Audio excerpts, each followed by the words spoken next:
Pirketta Honkolini ja Tampereelta kotoisin. Järvisen Kari, Kangasala asustella. No 1993 alkoi Piketan taivaalla. Olin 12 vuotta ensin yrittäjänä ja siellä meni elämä ristiin ja ajattelin, että mitä lähden tekemään. Tuli mieleen, että olin niin vihkiytynyt tälle kodinkonealalle. Kysyin Kari Järviseltä, lähdetkö mukaan, tehdään firma ja mietin nimeä, mikä sillä olisi. Sitten kun nimeni on Pirketta, niin ajattelin ja poistin siitä asioita ja siitä tuli Piketa Service. Ja jos joku kysyy, että mitä se tarkoittaa, mietin, se on pikaista elektroniikka, tietoapua. Ja sitten katsoimme, että se syntyi ja lähdimme kaupungilta katsomaan paikkaa. Semmoinen löytyi Aleksanterinкatu 29. Se oli 29 neliöinen pieni firma. Joo, ensiksi meillä oli ajatus tehdä kodinkonetarvikemyymälä ja näinhän me tehtiinkin ja sillä lähdettiin liikkeelle, mutta kävi aika pian selväksi, että ei me kaksi ihmistä sillä uudessa liikkeessä tulla toimeen, että lähdetään katsomaan omia vahvuuksia ja mulla oli vahva huoltotausta yli 10 vuoden ajalta ja oli sikäli helppoa lähteä niin kuin tekemään huoltoa.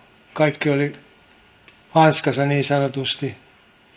Ja sitten me lähdettiin semmoisella kuviolla liikkeelle, että Pirketta jäi sinne myymälään vastaan puhelimeen ja ottaa keikkoja ylös ja mä tein huoltokeikkaa ja ilta tuli niin Pirketta alkoi tekemään laskutusta ja minä tein kirjanpitoa ja näin sitä sitten lähdettiin alkuvuodet menee. Meidän yläkerrassa oli tämmöinen lääkärikeskus. Sieltä tuli yksi lääkäri meille sitten sinne myymälään ja katsomaan sanoi, että kuule likka, meinaatko saada tämän firman toimiin tämmöisillä tuotteilla? Sanoin, että kyllä, pystyn. Ja sitten myöhemmin, 10 vuotta myöhemmin, hän tuli Rautatien-kadulle, antoi kätensä ja pyysi anteeksi ja sanoi, että olet saanut firman hyvin toimeen. Vuodesta 1993-1999 niin meidän toiminta kasvoi sillä lailla pikkuhiljaa. Vuosi vuodelta liikevaihto kasvoi ja työt lisääntyi ja tulikin sitten selväksi, että meidän täytyy saada lisää henkilökuntaa. Että tällä ne kaksistaan ei ehditä enää kaikkea tekemään. Silloin tuli meille sitten töihin Jan Lehtonen. Eli minun poikani. Tutustuttiin yhteen henkilöön. Meillä oli ollut pitkään ajatuksena, että meidän pitää saada tällaiset internettisivut. Löydettiin tosiaan sellainen kaveri, joka lähti tekemään niitä sivuja meille. Ja me oli niitä hetken aikaa tehty niitä sivuja, kun sitten tuli mieleen, että mitä jos tehdäänkin verkkokauppa samalla? Kun tuli se verkkokauppa, se oli ensimmäinen kodinkoneiden varaosien verkkokauppa. Joo, oli päästy vuoteen 2000 ja tosiaan tehty sitä omaa juttua siinä useita vuosia. Ja sitten kävi semmoinen juttu, että täällä oli pari kauppiasta, mikä oli päättänyt, että huollolla ei saa enää olla monopolia Tampereella. Tänne täytyy saada toisia huoltoliikkeitä ja tämän seurauksena meille tulikin sitten vieraita ensin Electroluxilta, jotka tulivat tarjoamaan meille huoltosopimusta ja pian sen jälkeen Miileltä. Eli nämä samat kaverit, miltä mä aikanaan pyysin niitä huoltosopimuksia, niin tuli nyt tarjoamaan niitä. Otettiin tietysti vastaan ilolla nämä isot maahantuojat ja lähdettiin sitten tekemään heidän huoltoja, mitä tehtiin sitten pitkään, 20 vuotta. 2001 sitten ihmiset aina soitti, että onko Piketa ja onko Piketa, niin ajattelin, että se service on aivan turha ja poistettiin se service ja sitten rekisteröitiin sitten Piketan nimi. Ja sitten yksi asia myöskin siihen, että mä rekisteröin sen. Ja sen jälkeen rupesi tuleenkin Tampereellekin vähän samalla alkuilla, tuli aika paljon samanlaisia nimiä. Meillä oli semmoinen systeemi, että me haettiin postia joka päivä tuolta postikonttorilta ja Pirkettä se yleensä aina haki aamuisin ja eräänä aamuna, kun hän meni hakeensa postia ja hän näki jotain. Mä näin sieltä silloin, että Rautatienkatu 19 oli lappuovella, että vuokrattomana. Yes!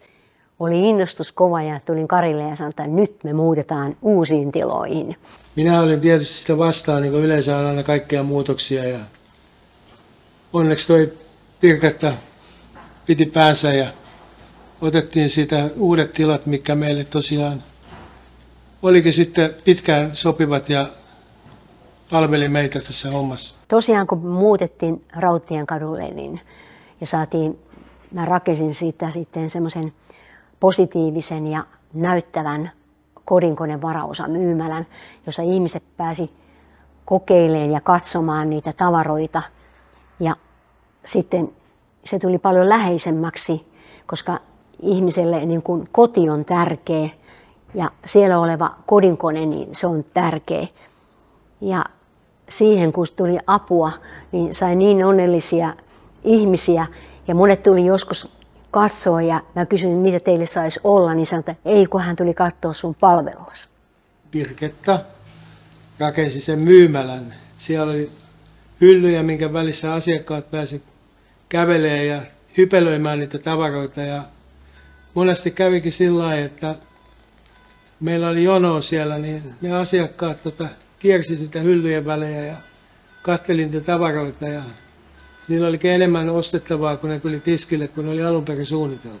Jo 2004 vuodesta eteenpäin niin meille alkoi tulla sitten lisää työntekijöitä. Tuli asentajia lisää ja sitten oli siihen asiakaspalveluun, puhelinpalveluun tuli lisää henkilöitä ja liikevaihto kasvoi tasaisesti siitä sitten eteenpäin. Firmaa on tosiaan kasvatettu pikkuhiljaa. Me ei ole mitään tehty kauhealla velkarahalla, vaan kun on myyty varaosa, niin on ostettu toinen tilalle ja sillä periaatteella on lähdetty kehittämään sitä. Ja firma on kasvanut siinä pikkuhiljaa ja 2008 kävi tosiaan semmoinen tapaus, että mä olin tulossa jostain huoltokeikalta ja kääntelin autoa siihen Rautatienkadun pihaan ja puhelin soi siinä. Eli mulla oli puhelin koetaulussa ja siinä katselin, että onpa pitkä numero, että mistä tämmöinen soittaa. Ja vastasin sitten kumminkin puhelimeen ja siellä puhuttiin vielä kaiken lisäksi englantia. No, pikkuhiljaa aloin ymmärtää, että mistä on kysymys ja he kysyi suoraan meiltä, puhelu oli nimittäin Grammilta Tanskassa. Kysyi, että alkaisimmeko me hoitaa tämmöistä Grammerkin keskushuoltoa Suomessa. No, mullahan ei ollut minkäännäköistä kokemusta siitä asiasta ja sanoin sitten, että täytyy vähän miettiä sitä, että mä oon yhteydessä takaisin. Ja kyllä me mietittiin sitä päivä vai oliko peräti 2. Ilmoitin, että juu, mikä siinä, aletaan vaan. Ja ei yhtään päätä paleltanut se, että kielitaito ei ole mikään hirveä eikä koskaan tehnyt tämmöistä bisnestä aikaisemmin.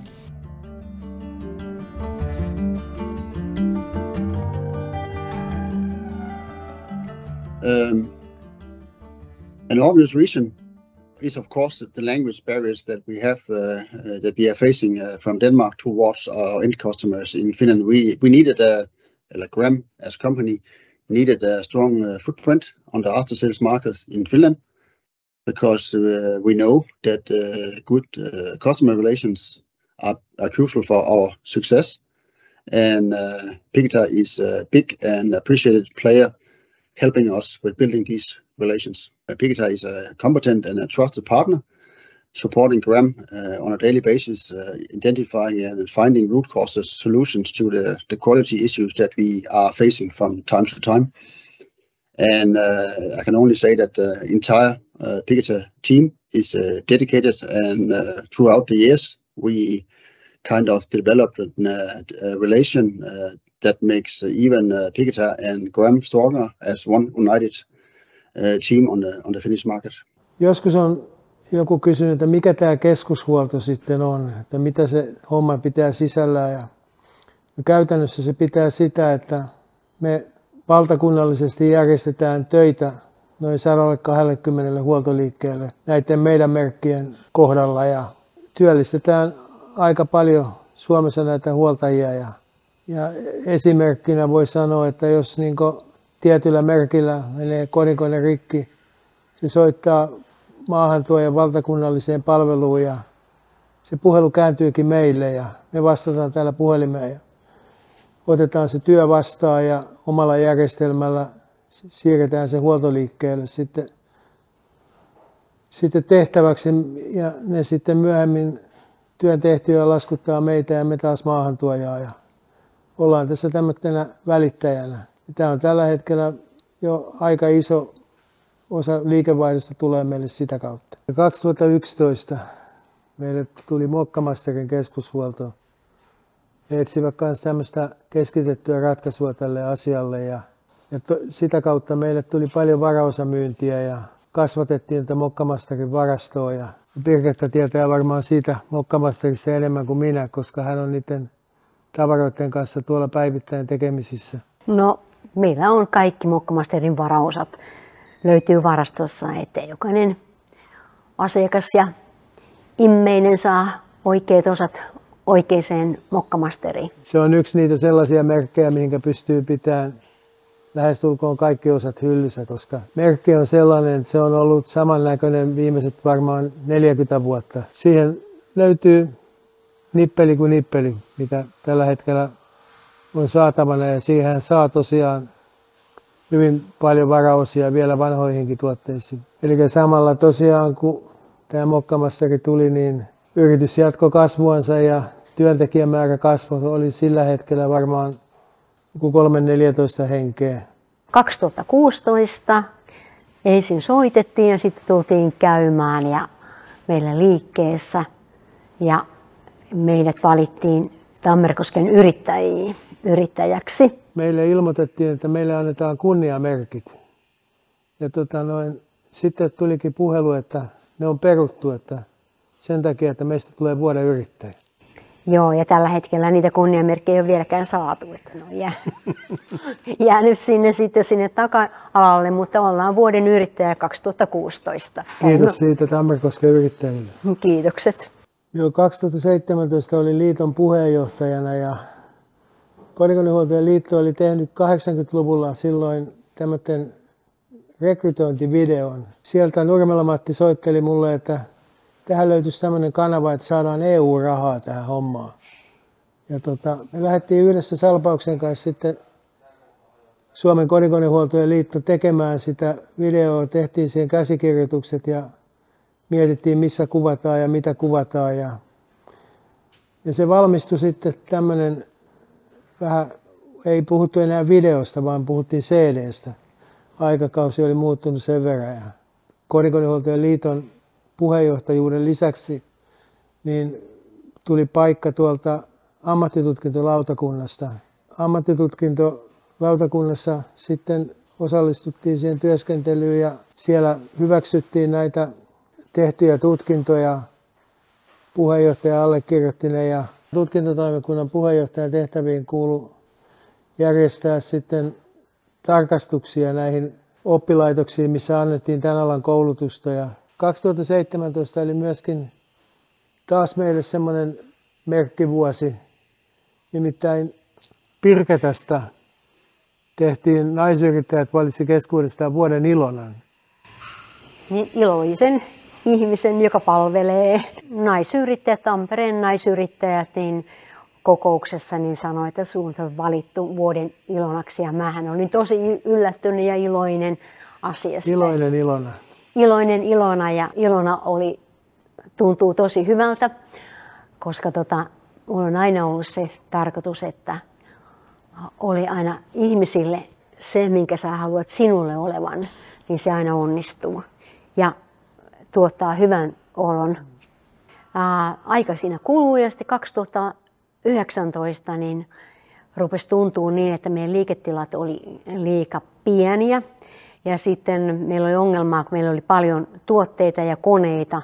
Postilla oli vaikea niitä hakea ja Tampereen pysäköimisvalvojat oli aina siellä melkein sakkolappu kädessä sanomassa, että tähän ei saa pysähtyä ja täältä ei saa tuoda kuorma-autoa. Ja sitten mä ajattelin, että täytyy nyt ruveta ajattelemaan uutta paikkaa. Ja mä toin Birgetan kattoon tätä paikkaa, minkä olin sitten keksinyt jostain lehti-ilmoituksesta. Ja tultiin tuohon pihaan ja Birgetta sanoi, että tonne ei mennä ikänä.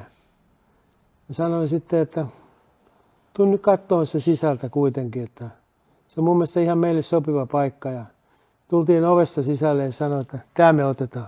Niin mä rupesin heti suunnittelemaan erilaisia ovia, kun täällä ei ollut ovia ja eikä täällä ollut ikkunoita ja näyteikkunoita ulos. Heti sitten se alkoikin, mutta kyllä se 3 kertaa mentiin läpi. Mä menin 3 kertaa läpi tämän alueen, että kun oli koko ajan ollut kaupunkisity ja yhtäkkiä tuntui, että on rantaperkeessä lentokonetta vanhalla pohjalla, niin tuntui oudolta. Ja oli se syksy 2022, niin ajateltiin niin, että olisi aika vaikka myydä liike, mutta sitten oltiin sitä mieltä, että ei missään nimessä, ei millään rahalla. Ja sitten mulla on täällä 2 poikaa, on Jan Lehtonen ja Tero Lehtonen, ja ajattelin, että annan niille pojille tämän firman jatkakseen Piketaa. Ja sitten me päätettiin niin, että otetaan siihen tämmöisiä 2 voimahenkilöä, Mikko Välisaari ja Erkka Heikkinen mukaan. Ja tehtiin siitä sitten tämmöisen vaihto tähän. Luonnollista oli valita siihen hänen jälkikasvuansa hoitaa tätä yritystä, mutta me katseltiin, että nämä tarvitsee tosiaan vähän tukea sinne taustalle ja saatiin sitten innostua nämä 2 työntekijää myöskin ostamaan osuuden tästä firmasta. Ja monesti ollaan sanottu, että tämä on sellainen omituisten otusten kerho. Täällä on niin erilaisia persoonia, että ei millään ymmärtäisi, että ne on kaikki samassa paikassa töissä, mutta kaikki on mahtavia ihmisiä ja tuo oman värinsä ja panoksensa tämän firman pyörittämiseen. Mä oon Jan Lehtonen ja asun tuossa Ylöjärven puolella ja olen tämän Piketa Oyn toimitusjohtaja. Olen ylpeä tästä toimitusjohtajan pestistä ja arvostan korkealle niin Kari ja Birgetan työtä, miten he on rakentanut tämän firman niin kuin ihan nollasta lähtien ja yritetään parhaamme tässä kumppanien kanssa niin kehittää ja viedä tätä eteenpäin ja että tulevaisuudessakin Piketa järjestäisi keskushuoltoa ympäri Suomen ja edesauttaisi ekologisuutta ja koneiden korjausta, että ei tarvitsisi aina ostaa uusia koneita. Ja myös kalusto on kasvanut tässä vuosien varrella, että tällä hetkellä niin löytyy 6 huoltoautoa ja 1 kuorma-auto. Myös varaosavarasto on kasvanut jatkuvasti, että tällä hetkellä meillä on varastossa niin 65 000 erilaista tuotetta. Piketa on kasvanut 2 hengen firmasta niin 20 hengen firmaksi ja 24 liiketilasta niin noin 1000 neliön liiketilaa ja liikevaihto on pyörinyt siinä 4 miljoonan paikkeilla. Vaikka tämä firma on kasvanut tämmöiseksi vähän isommaksi, niin täällä on tämmöinen perheenomainen ympäristö ja tosi mukavat työkaverit ja tämmöinen yhteisöllisyys, että tänne on kiva tulla joka aamu töihin.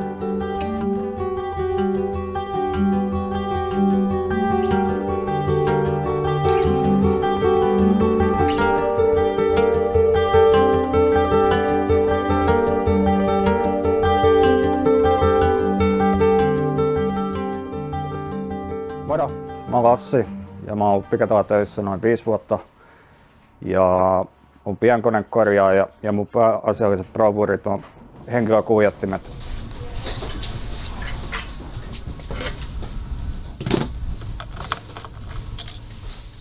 Täällä on hyvä työyhteisö ja työkaverit tukee.